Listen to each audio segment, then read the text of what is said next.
ఏపీలో గడిచిన 5 ఏళ్లు ప్రజలు ఎన్నో బాధలు పడ్డారని, కూటమిని గెలిపించి ప్రజలు మంచి పని చేశారని చెప్పారు సీఎం చంద్రబాబు. పేదల జీవితాల్లో వెలుగులు నింపాలనేదే తన కోరిక అన్నారు. చిత్తూరు జిల్లా రామనాయుడుపల్లిలో పర్యటించిన సీఎం చంద్రబాబు స్వయంగా లబ్ధిదారుల ఇంటికి వెళ్లి వారితో మాట్లాడి పెన్షన్లు పంపిణీ చేశారు. దేశంలో ఎక్కడా ఇంత పెద్ద ఎత్తున పెన్షన్లు ఇవ్వడం లేదన్నారు సీఎం చంద్రబాబు. గత ప్రభుత్వం ముక్కుతూ మూలుగుతూ 3000 పెన్షన్ ఇస్తే కూటమి ప్రభుత్వం వచ్చి రాగానే 1000 పెంచి 4000 పెన్షన్ ఇచ్చిందన్నారు. గత ప్రభుత్వం రాష్ట్రాన్ని అప్పులపాలు చేయడంతో ఇప్పుడు అప్పు అడిగినా ఎవరూ ఇవ్వడం లేదని ఆరోపించారు సీఎం చంద్రబాబు.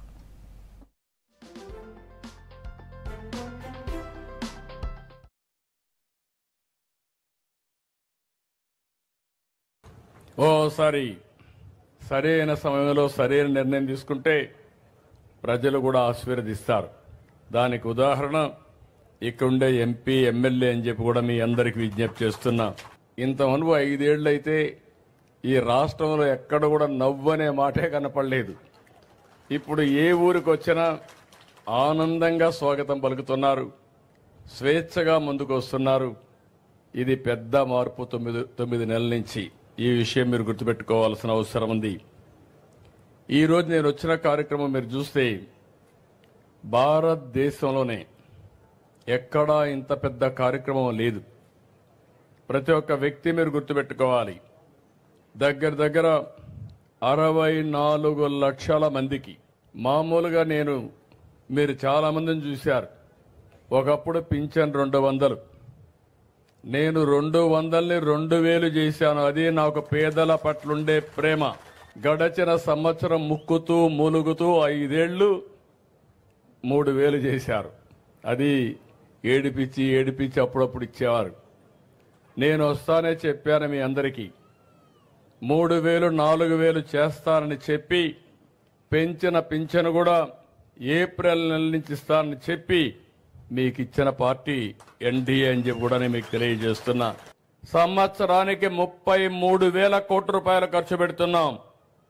పెట్టే డబ్బులు కూడా మీరు ఒక్కసారి చూస్తే మొదటి తారీఖున ఉద్యోగస్తులకు జీతాలు వస్తాయి.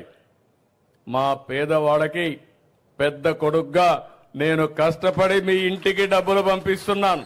అధికార యంత్రాంగాన్ని, మా కలెక్టర్ని, జాయింట్ కలెక్టర్ని అందరిని వెళ్ళమన్నాను. వెళితే వాస్తవాలు తెలుస్తాయి.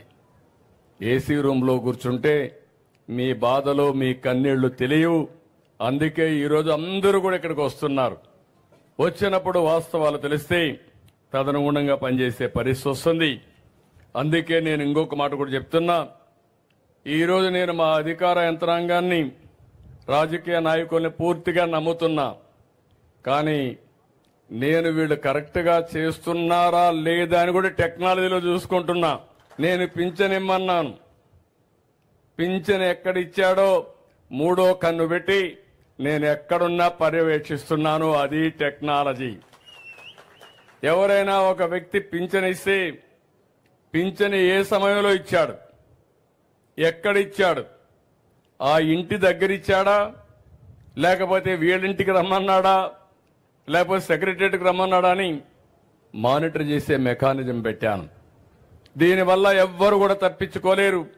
ఈరోజు మీరు చూస్తే 7 గంటలకు ప్రారంభించాం, 10-11 గంటలకు 10కే 80% పింఛన్లు డిస్ట్రిబ్యూట్ చేశారంటే మనస్ఫూర్తిగా అధికార యంత్రాంగాన్ని అభినందిస్తున్నా.